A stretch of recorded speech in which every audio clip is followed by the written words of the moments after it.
Welcome to Inside AFIMSC, a new podcast where we get to know members of our dynamic AFIMSC team. And I'm Veronica Kemeny, your host today, and I'm here with Chief Tiffany Griego. She's from the Air Force Civil Engineer Center. Welcome, Chief. Thank you. So tell us what you do to support AFCEC. So my responsibilities are for training and development of Air Force Civil Engineer Operations Managers, the AFSC 3E6X1. So are these enlisted folks They that you're are. taking care of? And how big is this pool that you're taking care of? So between active duty, guard, and reserve personnel, we have over 1,000 airmen. Wow. Total force airmen. Wow. Yes. So you're busy. Very, very. And how are you helping them? So I work with SMEs across the field, across the enterprise, to identify and support technical school training, Okay. advanced training, and validation of wartime skills training. Oh, wow. So anything training related for this particular career field is it starts with this particular position, the Force Development Manager. So are you helping get people to schools and places they need to go? These enlisted civil engineer I help members? them to determine what skill sets are required for upgrade training. Okay. For 3-level, which is your technical school apprentice, for 5-level, your upgrade training, your 7-level upgrade training, and any additional supplemental course training that's required throughout their careers. Wow. And how long have you been doing this job? Slightly over a year and a half. And what's the best part of this job? Is going out to the field and working with the airmen, meeting the airmen, seeing the airmen, hearing their stories, and just making connections with the airmen. And I know recently I got to witness you pinned on Chief, and that was very exciting because really you are cream of the crop, because it's only, so our listeners know, the top 1% make Chief, and you made it your first time. So tell me about that. I was so impressed. Thank you. Yes, it was my first time testing, and just like anyone else, I studied, and as I've been told by my mentors throughout your career, as long as you put in the work, you know, your evaluations and your decorations, they show what you're doing, and when it's your time, it's your time. So Wow. I appreciate that the work that not only myself, because no one gets promoted on their own, the teams who have supported me throughout my career, basically this is recognition for them as well. And I see you also wear the Security Forces badge. So how long have you actually been in civil engineering? And I guess you started out in Security Forces. Tell me a little bit about that. I did. So my first enlistment, I was a Security Forces member, and I was assigned to several bases, Eglin and Osan. Wow. Osan pretty much sealed the deal for me as far as cross training. I wanted to do something else. Mm-hmm. I wanted to expand my horizons, and I was able to see what civil engineers were doing to support other organizations. Because you were out on the flight line in Korea. Right. Wow. And I was able to see that. So I took a chance and cross-trained. Excellent. Yes. And so what have you done? So you've been in civil engineering, what, 17 years now? 17 roughly? or 18, yes. Okay. Yes. What have I done? And where have you been around the world? Everyone in CE has always traveled, deployed. Yes. Tell me about your experiences and why CE is great. So one interesting experience and assignment that I've had was the opportunity to work in Greenland, Thule, Greenland. Oh, wow. So I was there for 1 year. It's obviously a remote assignment. Okay. CE is not a squadron over there. There's a support squadron. We're part of the support squadron. So I was in a 1D position, and I was the unaccompanied housing manager responsible just not for active duty, but also contractors and DoD civilians housing.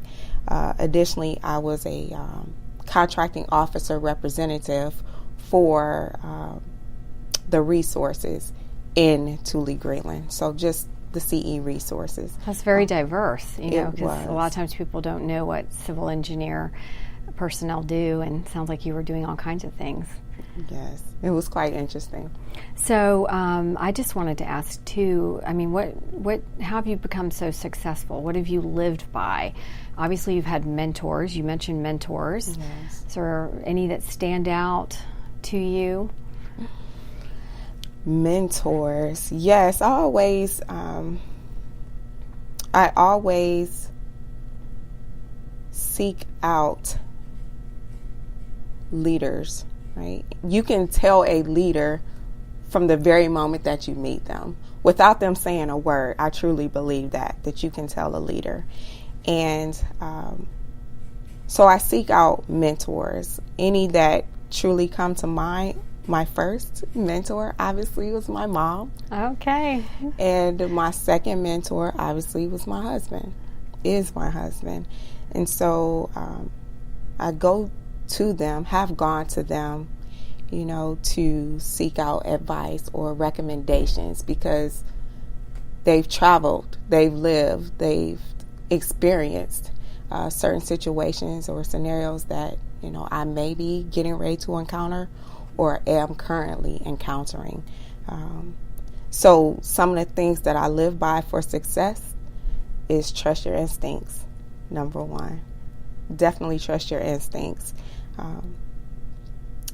And sometimes you have to stand alone. And what I mean by that is some of the decisions that we have to make as leaders may not be popular decisions. But once you make a decision, stand by it and stand on it. That's great. Stand on it. So, and sometimes you will make mistakes, but that's okay. The lesson is not to repeat those mistakes, right, but to learn from those mistakes and then help others so that they don't make the same mistakes. Right. That's excellent. Yes.